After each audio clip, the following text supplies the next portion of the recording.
nhớ rồng nữa nhớ rồng xe mà nàng chị của trên này làm một năm mà nữa na rồng này toàn nó thế nữa ít chả nan tí ít chả nan đĩa nữa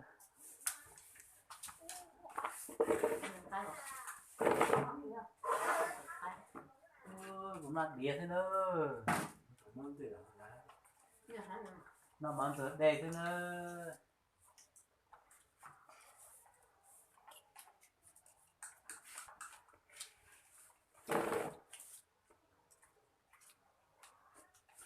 nó ăn một tí là chúng tôi nó la heo không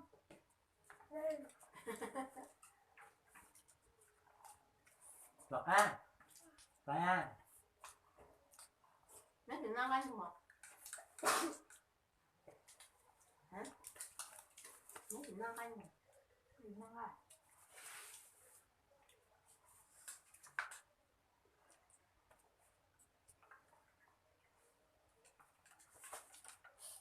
cái gì nó tắt cơ nữa tắt cơ thì chả có khó mà nó món ruột đây nữa là chả hành má nó ăn cho tí chè đen mà là má tẻ hay đó là cái mông ma hay đó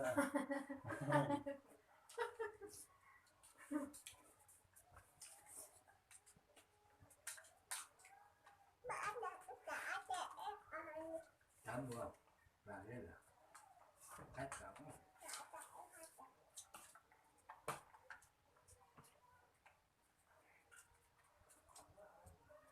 còn nào mà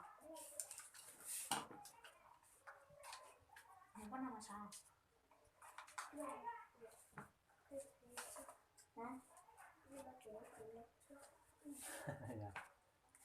nó mắt chúng ta muốn ngon nó không có tình trạng ôi vậy nó món ruột đây là tắt cơ đi và dù hai tí lượt thì mất cả nó ăn nhớ thì nó nói đi mà nó cho nữa nó thì cũng đẹp nè mà nghĩa nó thịt chua hay là con hỏi là mình cái nhật nhé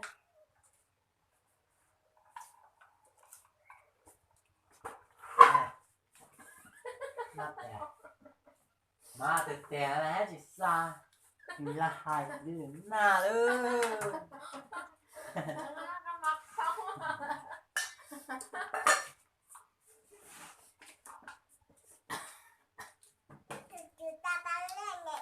con là tụi nó không nhé con là có không không nó còn lại đây có tí lưỡi là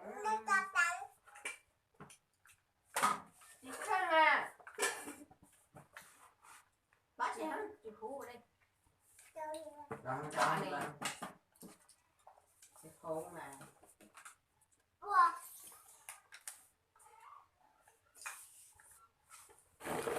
đó nó đang đang đó anh ra thích được tôi còn hảo á tèn thấy hảo á tập bự vô trần có tập bự á có tập là hết bự đây là chó đi bắt đi đây là chó anh đi nè đây là cái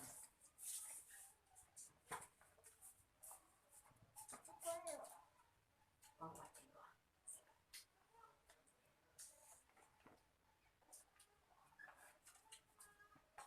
có làm để thử nó khóc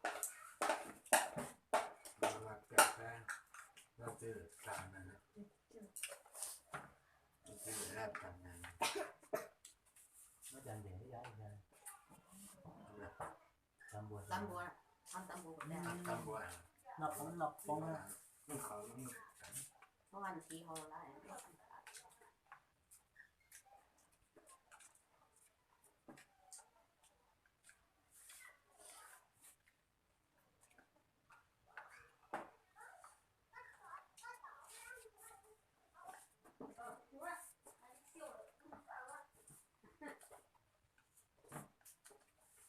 té mình phải kệ nó không có một tí mà đây cho hết đây nó đây thì bây giờ xét nó có một cái gì nào Đấy chụp cầu tay lên các đấy. Chụp cầu tay lên các. Mẹ, nên nó chỉ cầu đây cho anh. Và thôi mình đi bắt một số cho nó đè là.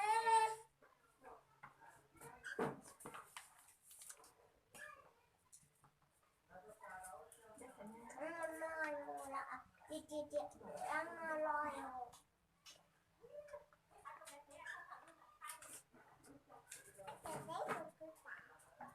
Ăn nữa đó cũng chỉ có cốt này. Nhiên. À, cũng là cùng phát chế à? Nghe rồi. Nhờ chị đừng lúc chị. Cũng là cùng nghe rồi. Đó là nó không đẹp. Rồi xong rồi thì ở trên. Phải là nó. Là tình nó là phải ăn. Rồi trên giờ. Mình không có nào này. Nó là nó là. Nó là mèo.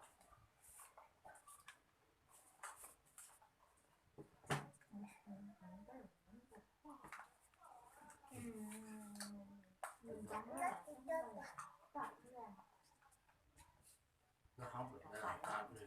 Nó chạy nó lọt là nó không phải là Đó nó trong đà. Nó nhìn vào con tao trở lại từ nó diện thì nó đi nhà con lưỡi nè. chị xe này, xe này. Thực công. Nhìn giống con. Mua đồ ôm khách đi nhà rồi. Báo. Một mỏ khăn cái này là.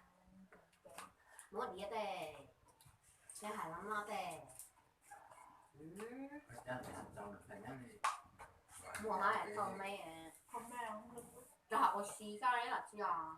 Thằng này cái mẹ kiện nữa, thằng này nói nhà hôm nay là thằng này Bây giờ làm như vậy. một chị tao tổng kế đây là hai cắt hai cắt tao đây là long long lo thì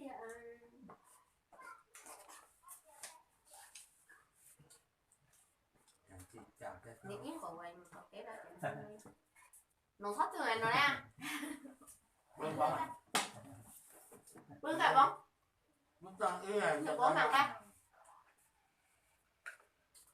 bữa nó con nhà bố cha đến rồi nó phải là mình chỉ phát ra rồi đó là Đấy là mà tụi trời ra mấy thằng kia nó một phương hết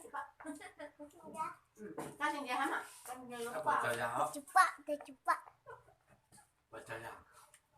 nó qua bên nào mà Con vừa giáo về ba. Chụp bạn.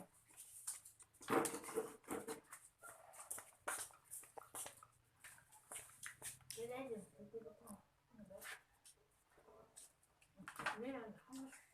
thế ba Tại sao vậy? con tên ta là tao một phương căn đẹp không từ từ xuống một từ từ xuống là bóng nó sẽ là bóng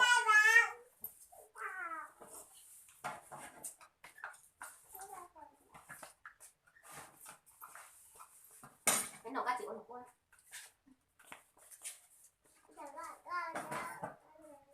nó đây có cắt cứ nó bỏ dậy cái kia. Em nhớ nát trong cái chơi với cháu lẩu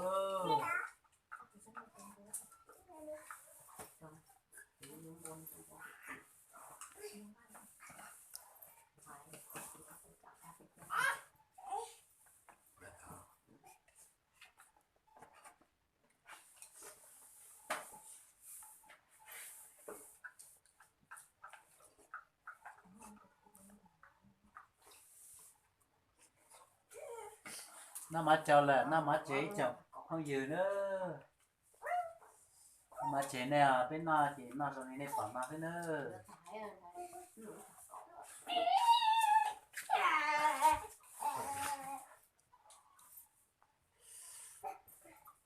mấy mẹ nát trâu nữa